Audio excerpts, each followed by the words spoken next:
Hey everyone, Spuddy from Spuds Games. Welcome back to my YouTube channel. Tonight's video, we're going to be doing some routine maintenance on this baby, Philips CM8833/75G.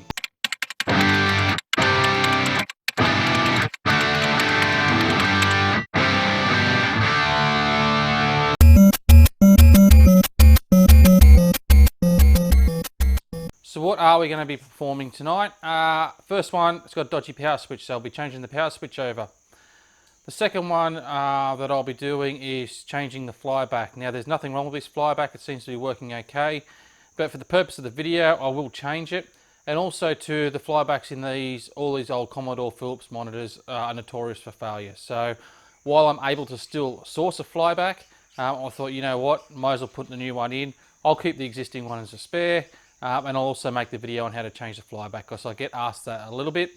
And the third thing I'm going to do in conjunction with the flyback, I'm also going to change the horizontal output transistor. So what do we need? Obviously the three parts. We're going to need the power switch, and don't worry, I'm not going to go through all the parts, but I will list them in the comments. So if you're looking for where to get them and what I used, refer to the comments in the description of the video, and it'll all be in there with the links to where I got them from. But need power switch, need the BU508AF horizontal output transistor. Now the parts actually list, or the part list in the service manual lists a BU508A. I have the AF, which is a fully insulated version of the A. The reason is I'm not real confident of not using the fully insulated version, and you don't want it shorting out on the heatsink, so I just played it safe and went the fully insulated version. And obviously we're going to need the flyback, which is, in this case, there's multiple flybacks across these monitors. I think there's 3 or 4 across the 1084s.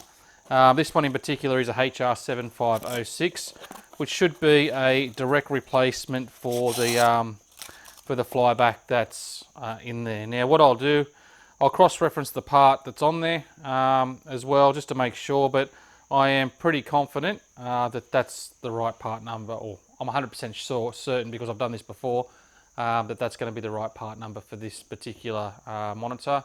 So we shouldn't have any issues there.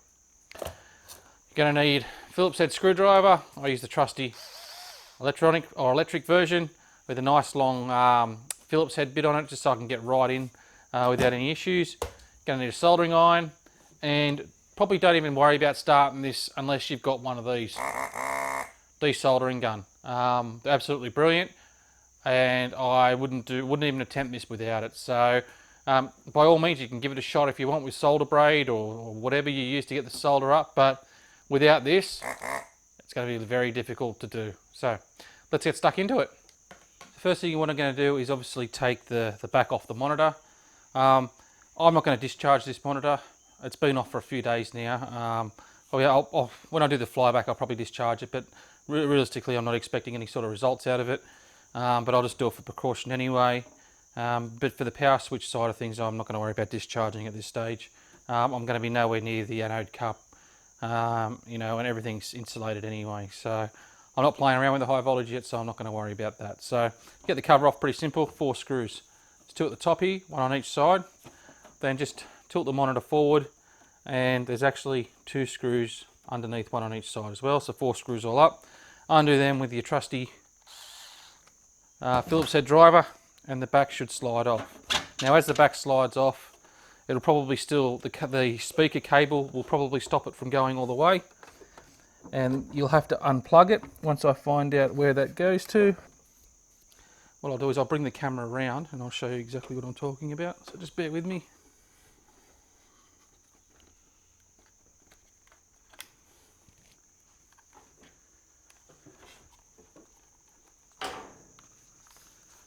So where the speaker cables here are, you'll see them going along the back.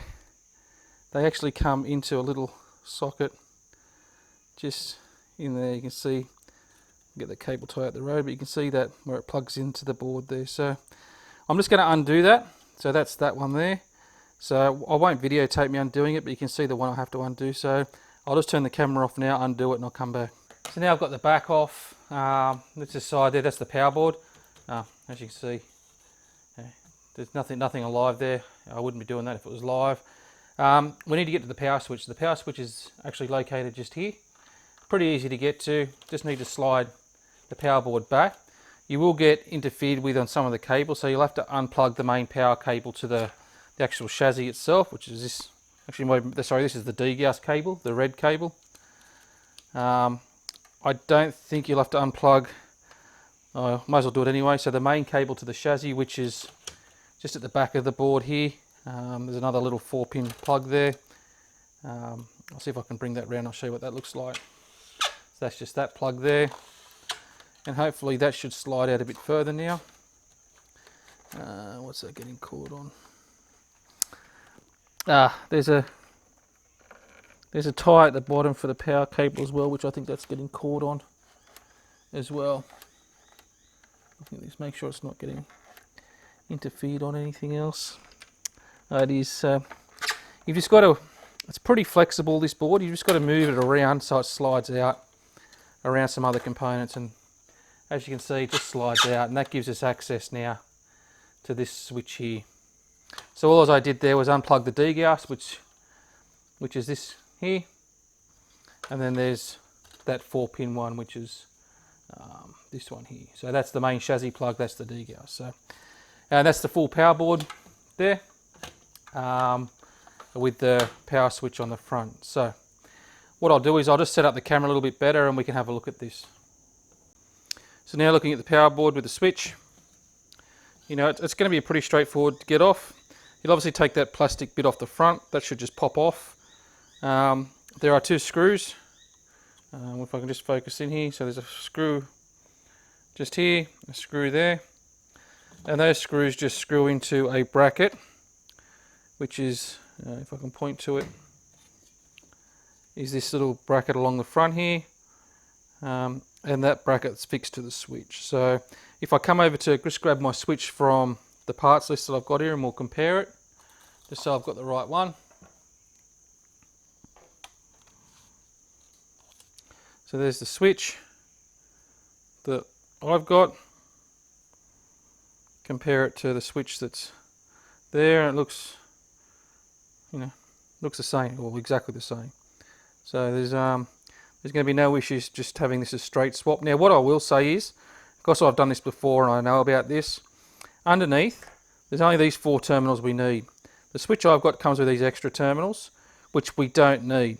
Now you can either bend them in, or you can just cut them off. I'll probably just bend them in case I, for some silly reason, need them later on. But I think they're just another set of contacts for on-off. So the only ones you need are at the back here. And if I just flip the power board over, you'll see how it goes. So you've got the 2 blues, and if I compare it to the switch I've got here, so you've got the blue and the blue. They'll go here and here. And then on the other side, you've got the brown and the, what's the other colour we've got? Brown and brown, funny enough. So blue and blue will go here, brown will go here, and these 3 terminals won't get used. So what I'm going to do is I'm going to desolder this switch, cut this cable tie here, unscrew the screws at the front, pull the switch off, and I'll take this plunger off the front as well. So I'll just turn the camera off, I'll get all that done, and I'll show you the result. So let's go ahead and do the mod now. Hopefully you got a good view there. So we'll just cut this power cable here, cable tie. Do the switch.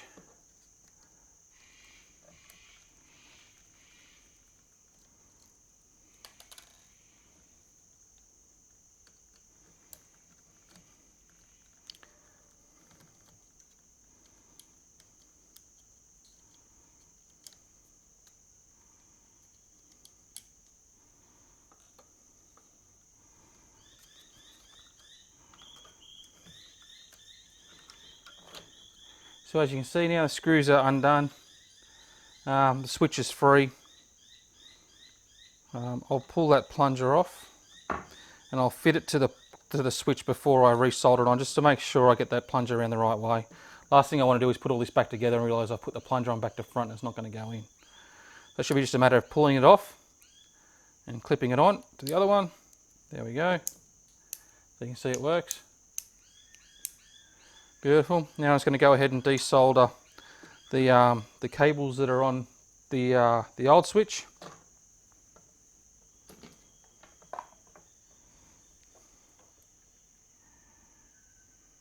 And I'm just going to get the side cutters out and re-terminate those ones. Sort of making a bit of a mess of the terminal anyway.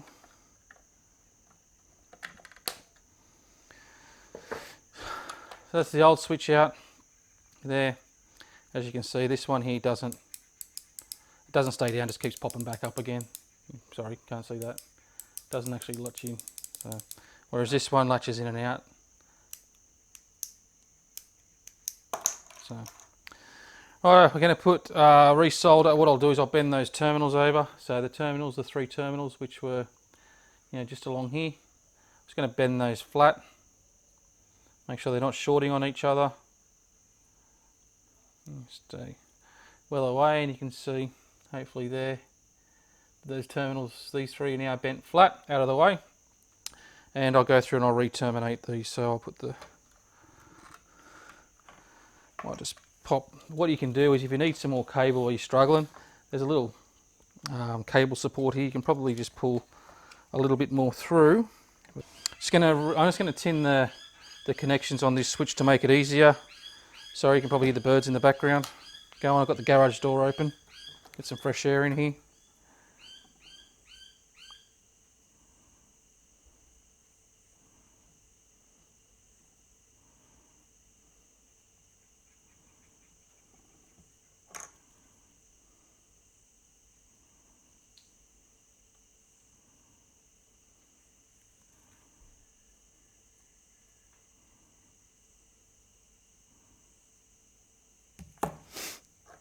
So there, I'll just tin the back connections, put some solder on there to hopefully make this a little bit easier.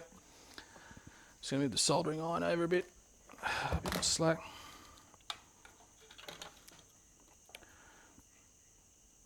So I'll probably do the back ones first because they're in the most precarious spot. Now remember, blue and black are on the same side. What I'll do is I'll just reflow those as well.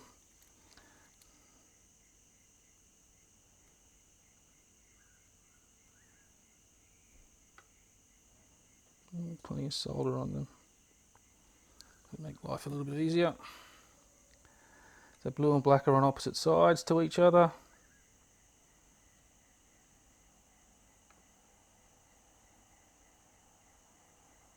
Should say blue and brown. There's the brown done. I'll just get the blue in a position where hopefully it's just a matter of it'll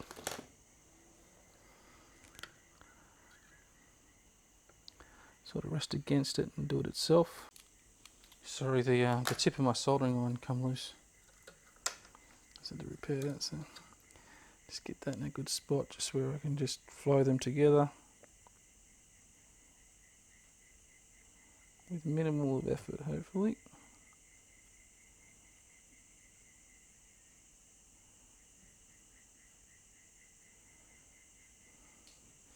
Yeah, so there's the back terminals done.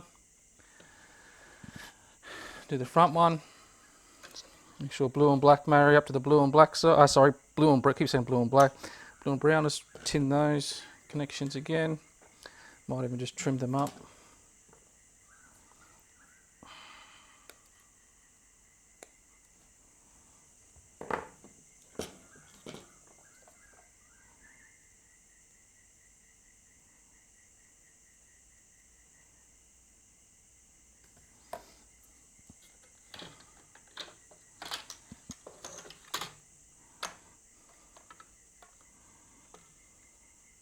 You don't really want to mount the switch or properly mount it until you've got these cables in nice and tight.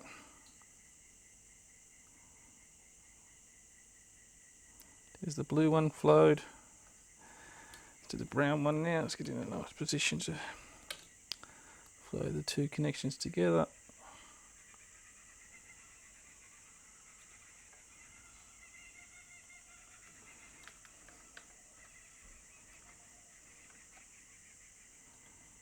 The 1084 is actually a bit easier than this, because, well, when I say a bit easier, this power switch is actually PCB mount. So all the connections are on the PCB. You actually don't have to wire in any wires. This one you do. Okay, so that's flowed there nicely.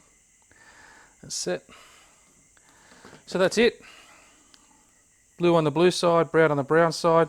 I will bell it out just to double check, but I know from experience that shouldn't be any issues there. I'll just throw the multimeter on, put on sound, or belling or ohms, whatever you want to call it. If I hear a ring here, I obviously know that I've done it right when I press the button in.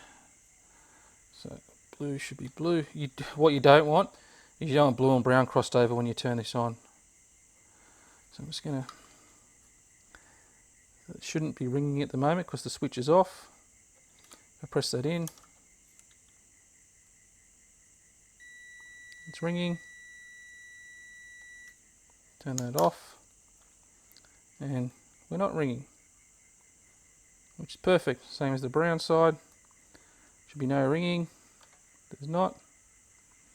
Push the switch in, and we got ringing. There should be no ringing over between these, which is not what you want, which is good.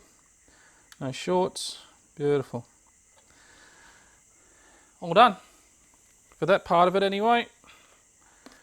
Nice good solder connections, so I'm just going to pop that in. Went in that way there. So all I'm doing is just going to mount that back into the spot, put those screws back in, and hopefully that should be this part of the mod or repair done. Just line the holes back up.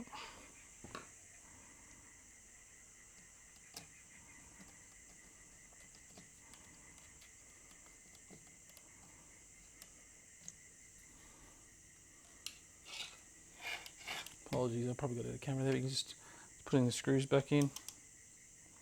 The holes are lined up. This board's actually really clean. Don't have to do any vacuuming or anything. So that's it. Switch is back on. Press it in. Stays in. Releases. Exactly what we want it to do. So I'm going to slide all this back in together. Hopefully I won't make too much of a mess, or too much. It won't be too much of an issue. It's always the case. You get right at the last bit, everything's going smoothly, and then you get a curveball thrown at you, which at the moment is this brown wire. I just have to pick that up over that. Should slide in. Get that big resistor around that board. Should clip in. What I'll do is I'll just plug the cables back in, so plug the D-gas back in.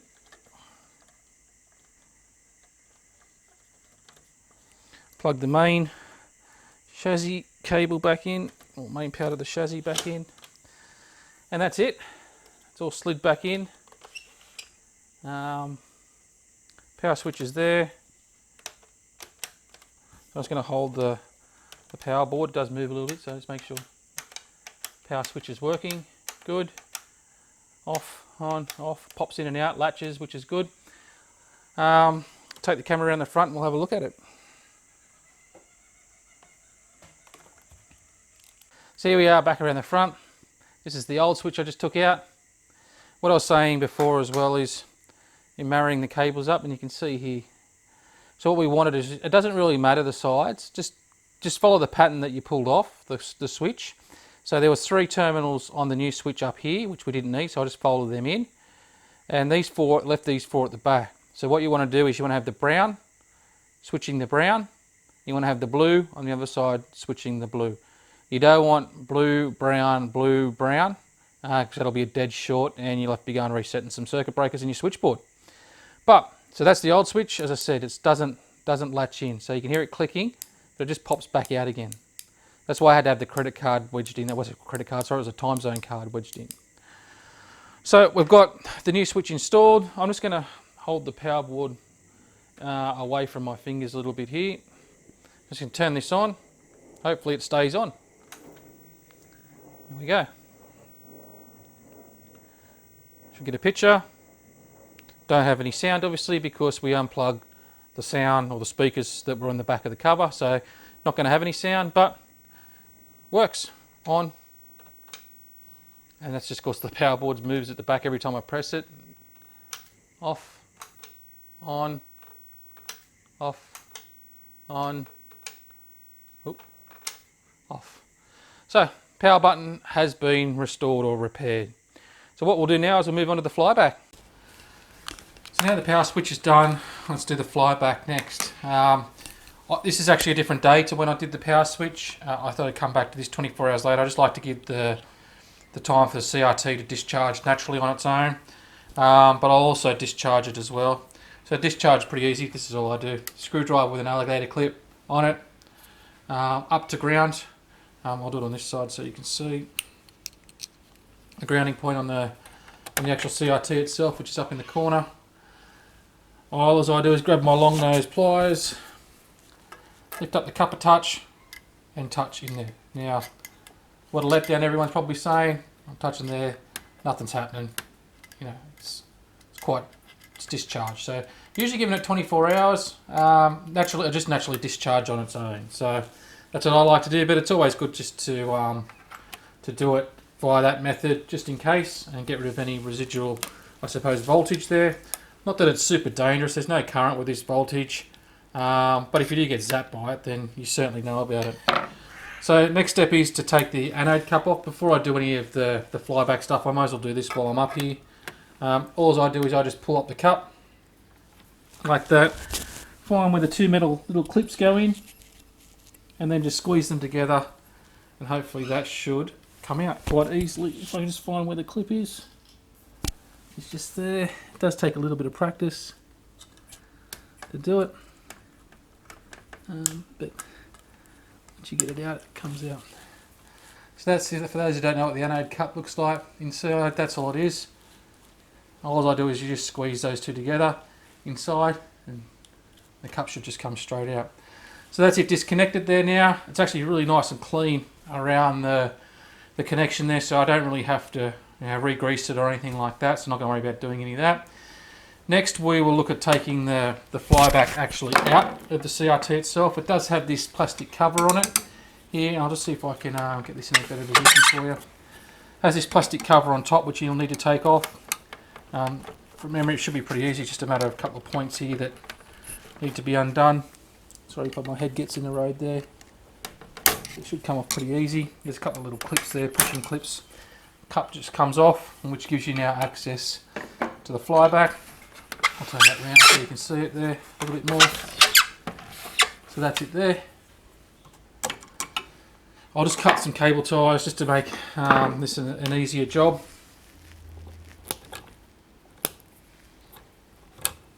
Loosen all that up. Now you'll see not only have you got the anode cup there, but you've also got a cable that comes up to the neck board. We actually have two cables that come up to the neck board.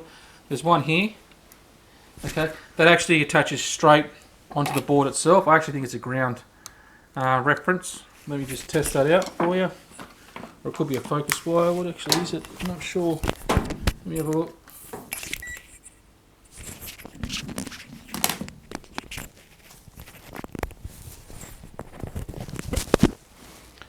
Let me have a look here.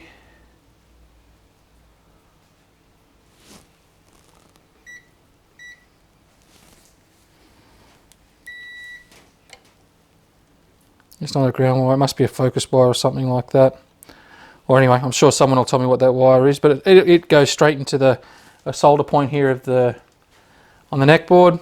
And the other one, which should be this wire here, if I can just find that, goes into, and I'll turn the CRT around so you get a better view here. Hopefully you can just move the light there so you can see it. It's actually a connection just there, and it goes into the neck socket, the spark gap of the neck socket. So you're going to have to take the neck socket off to get access to it. Just a matter of unplugging the connector up here. There's also a ground cable or a ground strap just here, which we'll pull out. I'll just leave it on there. Just take that off, and that'll just give you a bit more access to that. And you'll see the cable there, the black cable here that goes into the spark gap of the neck socket itself. I'm going to take that off. So there's just a couple of clips here on the side. Take the top off this.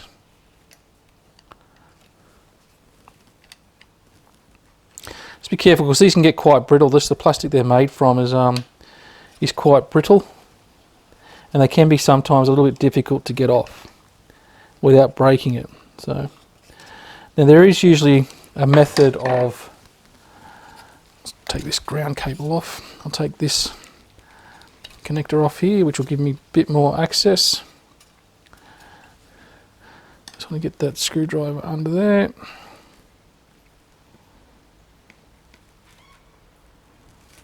So I don't want to, you don't want to force it because it is quite brittle, these plastics. But what you want to do is essentially just lift up the top like that, which will give you now access to this wire here. Okay, so going to need to desolder that wire. We're going to need to desolder this wire here as well. Now we look at the flyback itself that we're replacing it with. Obviously we've got the cup. Then we've got the cable here, the thicker cable, which will go into the next socket. And then we've got this little wire here, which will get soldered straight to the board. So what I'm going to do is I'm going to fire up the soldering iron, and we'll get that cable out.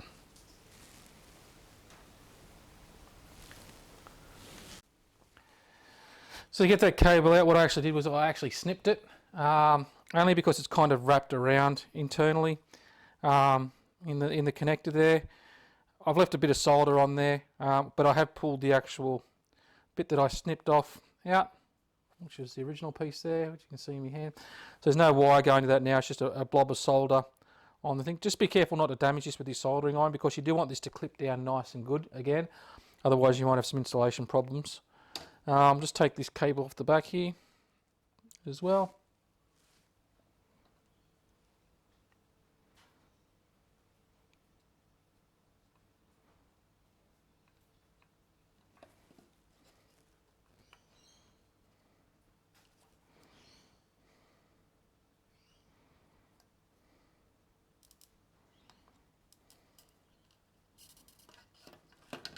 So that's it there, off, and now your neck board's pretty clean from any connections.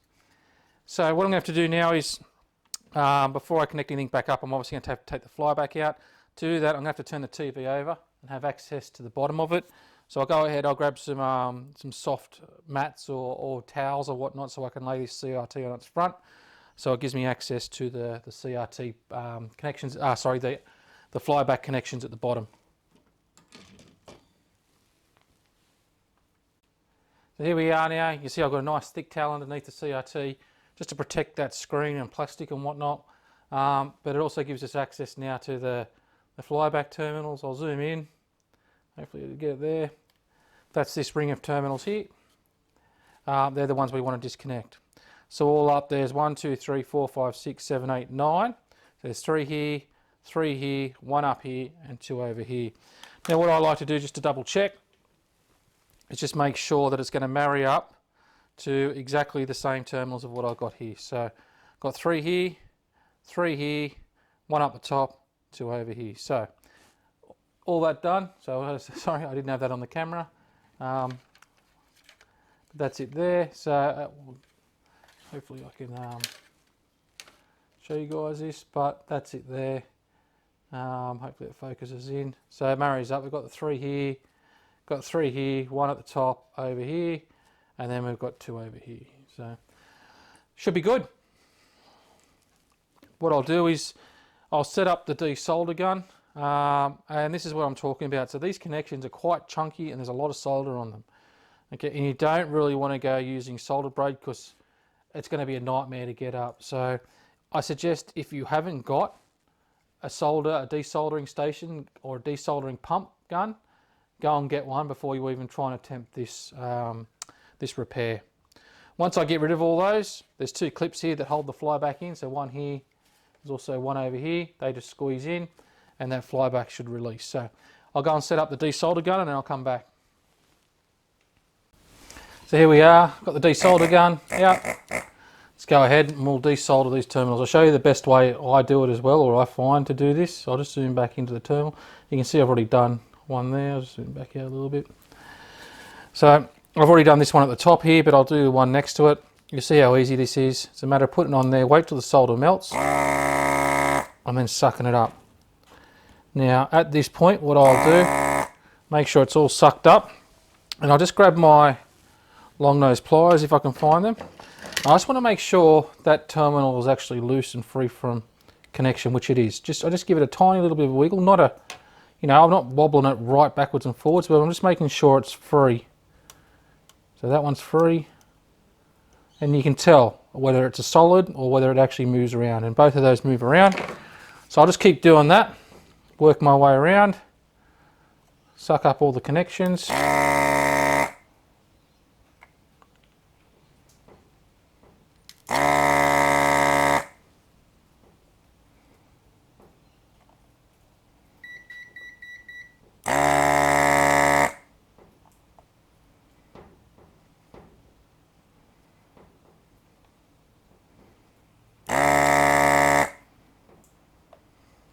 Sometimes it takes a little bit of time because the solder is so old. If it doesn't want to, or I'm struggling to get that solder to reflow, then I'll actually put some new solder on it before I suck it back up again. Just having that new solder on tends to transfer the heat better. But this one seems to be doing it all right. So that's all of them have been done. So I just want to make sure they're all free from connection. That one is. That one is. That one is. That one's not. That one's not. That one's not. So still a couple there I need to look at. Looks like it is now. Looks like it is now. So just do these as you go. That one's right, that one's right.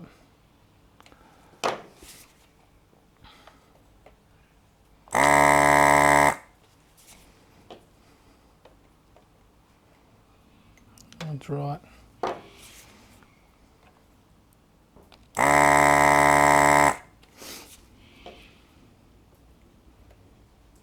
one's right. Let's get more on that one.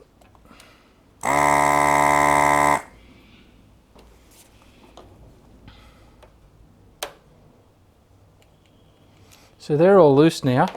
So hopefully if I just squeeze these together, you should see the flyback just start to push through. And I will just grab it from this side, and hopefully this will just come straight out. Sometimes you might need to snip off the ends. That one there is just caught. There it is there. So it slides straight out. And I'll just zoom back out there a bit and you can see it out. So it's come out. You can see how easy that was with the desolder gun. Makes life really easy. Now it's just a matter of putting the other one back in again. Now this can be proved a little bit difficult because the pins, might be slightly bent on the new one and whatnot. So getting them to line up exactly can be quite hard. But what I'll do is I might even just go through with some solder braid and some alcohol and whatnot and just tidy up these connections before I go ahead and put the other one in. So tidy up the connections. 99, let's say 100%, close enough to IPA alcohol. I'll just give it a quick spray on the board. Cotton buds. Just go around to each one, tidy them up.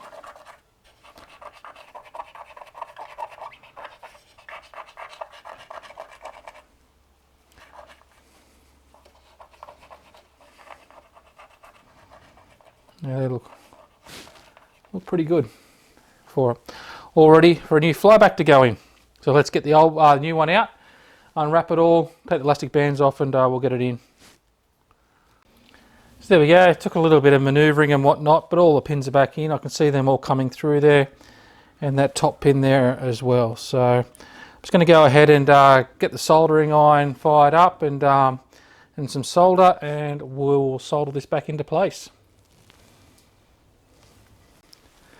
So I've just gone through and put some flux around each connection.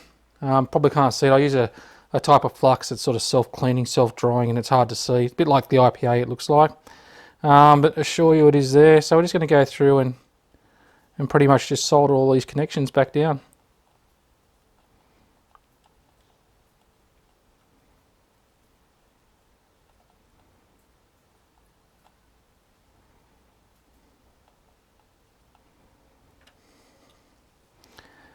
each connection does take a fair bit of solder,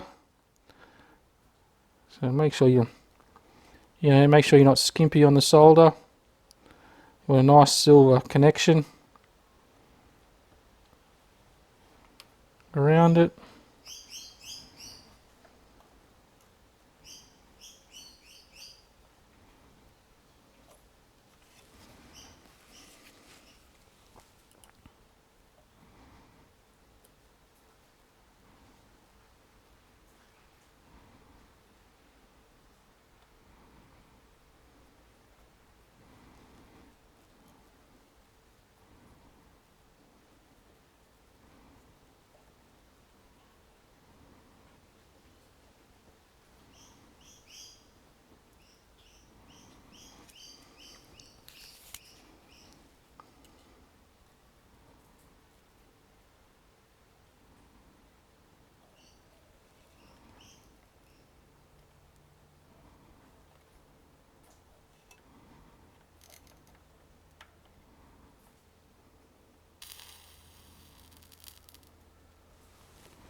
It looks like it's done. I'm just checking all those connections to make sure they're making good connection. They've flowed nice and silver. Looks like they've done. All those are pretty good. Happy with that. I might just go and trim up those legs a little bit with the side cutters. I don't know if that picks it up on the camera, but they're really nice, neat connections. Let's trim up some of these legs. Oop, flicked off and hit the camera or the light. I'd rather hear it hitting the light and the camera than falling back down into the chassis. So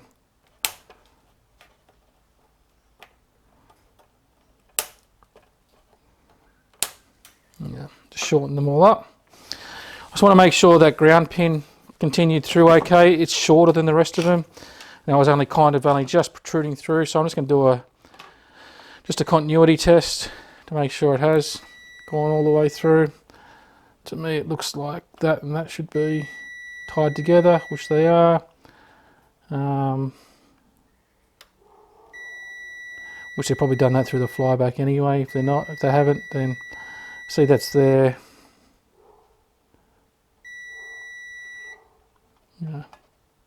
It seems to be doing what it's supposed to be doing, so hopefully it should be all good. So that's it there, the flyback's now in, clips are now secured there, you can see those there through. They actually will hold the flyback in while you're soldering it. So that's in, need to flip it back over and do the neck board. So I've got the neck board now, this is the wire for the neck board. You can see there's a spot here when you close this back up for the wire to come through, and it's just going to connect back up onto this silver terminal here. So I'll just grab the soldering iron out. Try and feed it back through the hole that is already there. You might take a little bit just to heat up the solder, but there is already a hole in this termination to stick this through, which is I've just found it there. Okay, and now I'm just going to maybe trim that up a little bit so it's not sticking out the side. The other one kind of wrapped it around, but I'm not going to do it with this one.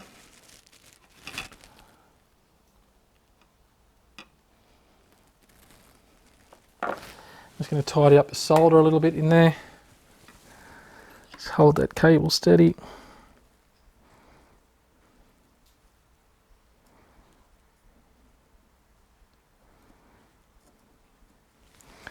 Yeah, all in all, that's made a pretty good connection there. Just close that back up.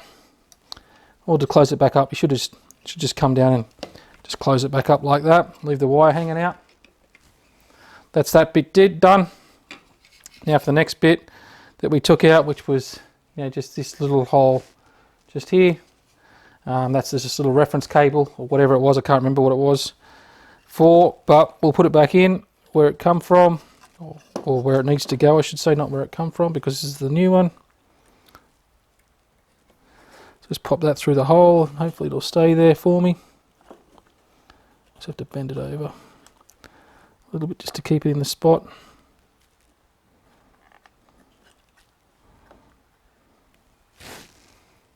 See if I can turn that around so you guys can see where it went.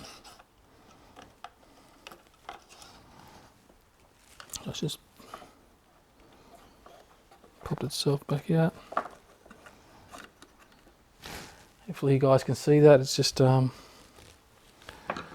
there. If I point to it now, you can't see it. Hang on, let me move the camera up. Yeah, should be able to see that there now. So that's it, where it poked through just there. Just going to solder that on.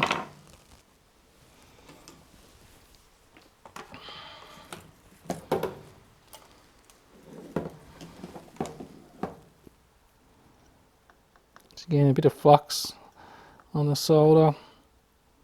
I'm sure it's going to make a good connection, and just flow it on.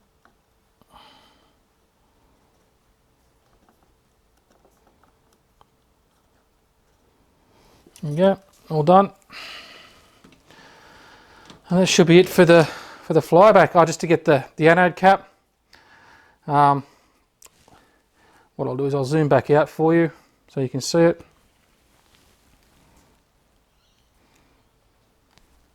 Let's adjust the camera up for you.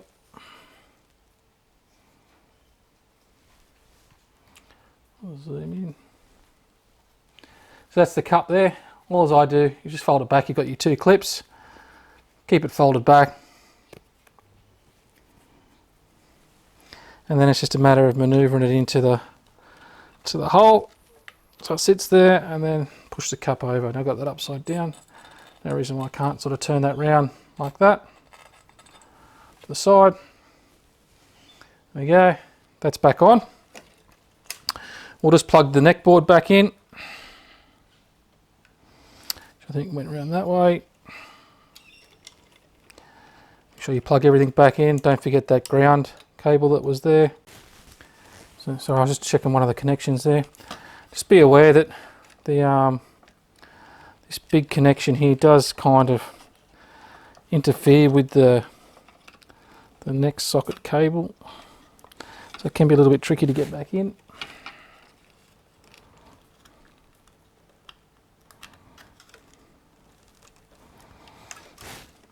Don't forget this little ground cable, plug that back into the post come from. There you are, everything's plugged back in again. Got the cable here at the top that I took out first. Then you got the main plug over here, and you got this little ground strap here. Once all that's done, pop the next socket back on.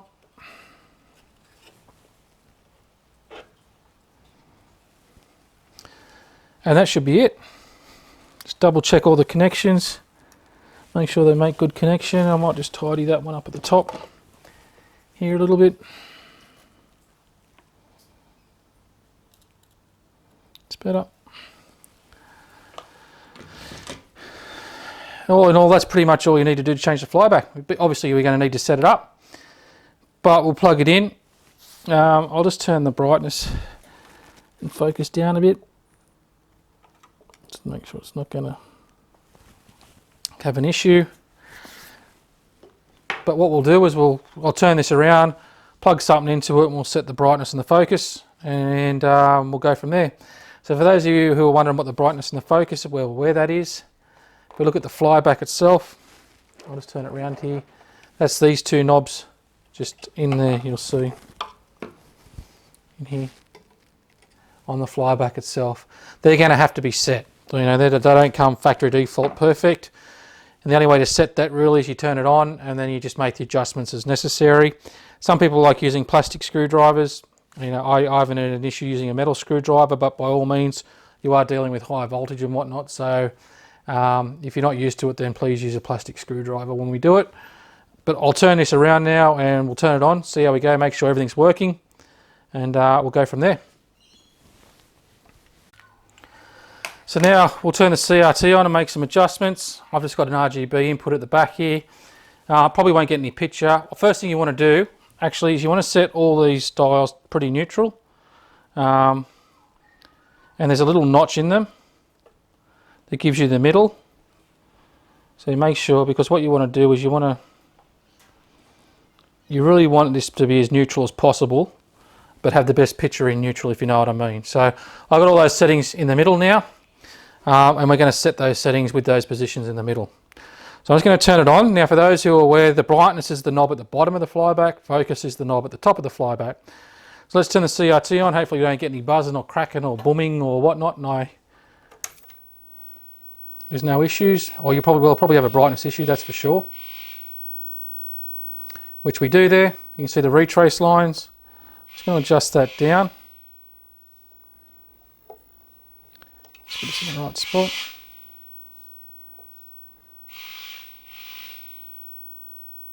And there we are. It's coming in. It's probably going to duck around the front just to get a better look. The focus is definitely out there, but that's about right. Now I'm just going to adjust the focus knob, which is at the top.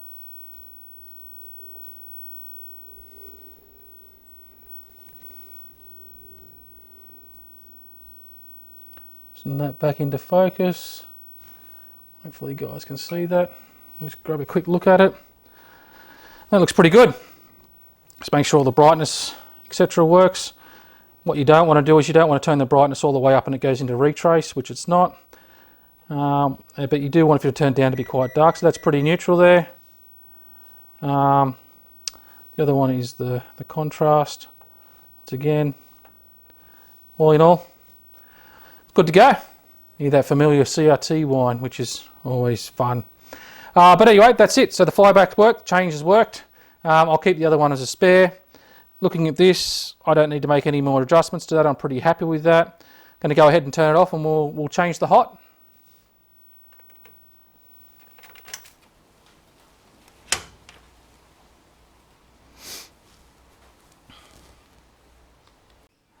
So for those of you who are wondering where the hot is, it's actually just reminded me I need to put the heatsink cover back on, flyback cover back on. But the horizontal output transistor is just here. This is this big baby here. If you actually leave the cover off and have the TV on for a while, it does get quite hot. And this big shield here acts as a big heat sink. Good thing about this particular model is the hot's on the outside of the shield. On other models, it's actually on the inside of the shield, and it's a nightmare to get to, especially when you're trying to put the new one in, to line it all up, the pins and whatnot, and to get it in there. But to get it out, it's pretty straightforward. First thing we're going to do, we're just going to unclip the clip here. There's nothing too fancy about it. It's just a matter of you've got to get your screwdriver in there. You need to lift it up, and it should spring out. If I can just get in the right spot. Might use the long nose pliers for this.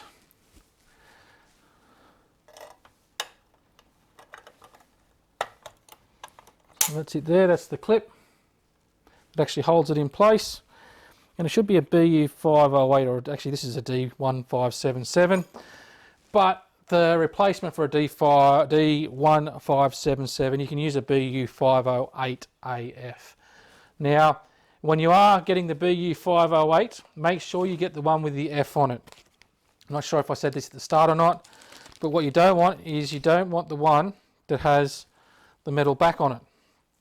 Because if you have the one with the metal back on it, then what it's going to do, it's actually the metal back's going to short to this, and you don't really want that. You can do it as long as you insulate the back from the front, but you know it's pretty much, yeah, you just, as long as it hasn't got a metal shield at the back, you should be right.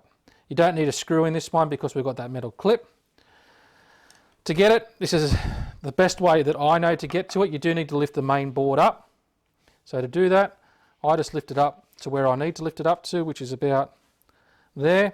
And I actually just wedge a screwdriver into the board itself, and the board stays there. So when I turn this around, the three terminals I want to get to are these three terminals here. So I just lift it up enough to get access to them. Once again, going to get my trusty desoldering gun. I'm going to desolder those three.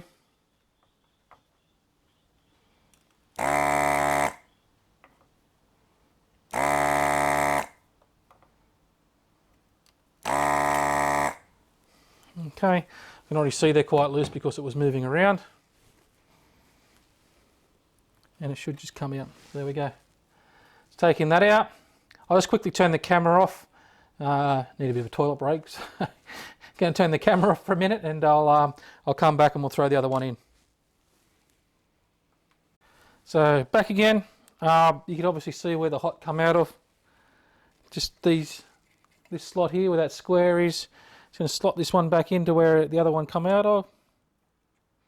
Pins on this one a little bit bent, so just got to realign them.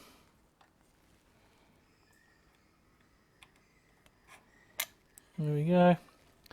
And what I do here is I put the clip back on before I resolder. It just holds it in place for when I am resoldering it. So it's pretty easy to do. You just sort of square it up, push it in. Just push in quite easily, actually.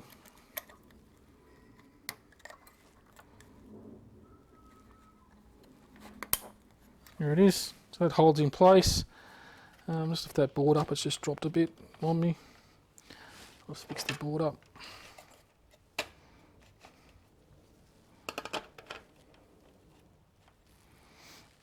Okay, so you can see there the hot's in place, hasn't been soldered in yet. I'll just grab the soldering iron, turn this around so you guys can see better.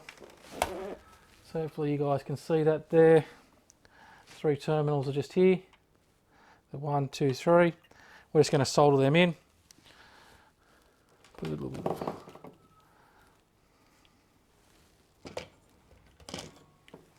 a little flux on this piece of solder.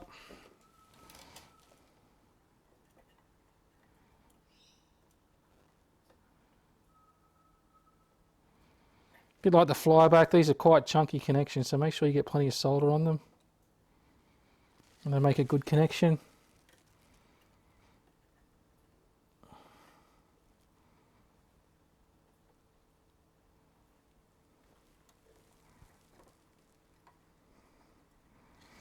Some flux on,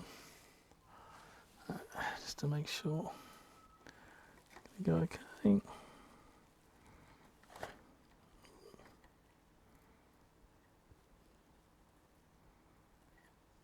There we go. 3 are on. Just fix up this one a little bit. There we go.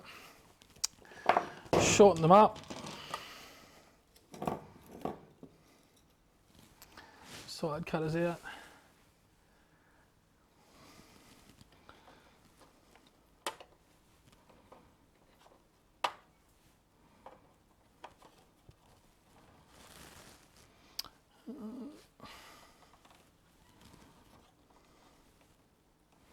Just going to get my long nose pliers here. I don't want to drop that particular leg down in the chassis.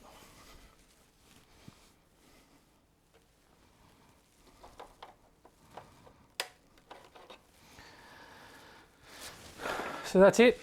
You can see zoom in a bit. You can see the 3 connections there.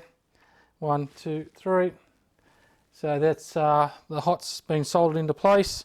As I said, the main thing you want with this this transistor, it does say D1577. A BU508A is exact replacement, but make sure you get the insulated version. The particular version I'm using is the AF. So make sure you get that one, and we should be right. So let's give her a test.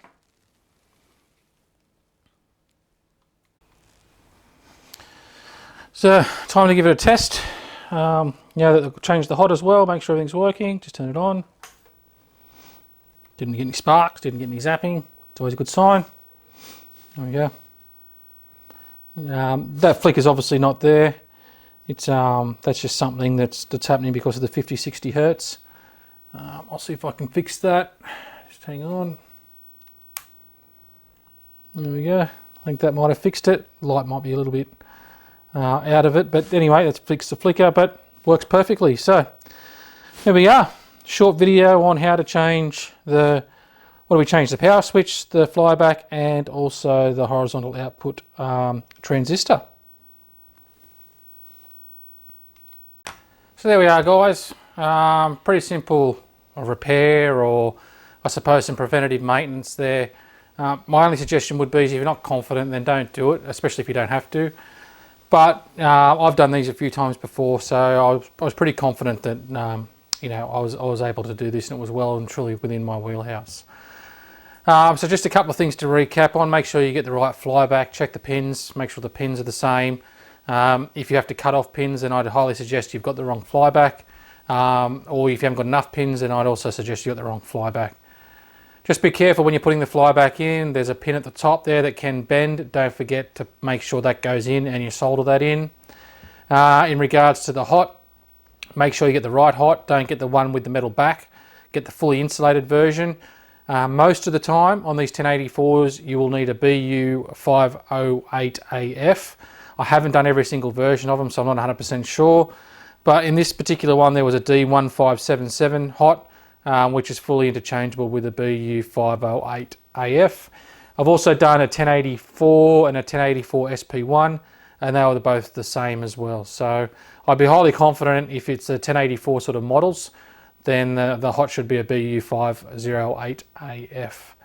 As I said at the start of the video, I'll link where I got all my parts to. I essentially got them all from one spot in Australia here, so that was good. It was about $90 odd worth of parts, I suppose. The flyback was the most expensive part, being around $70 or $80.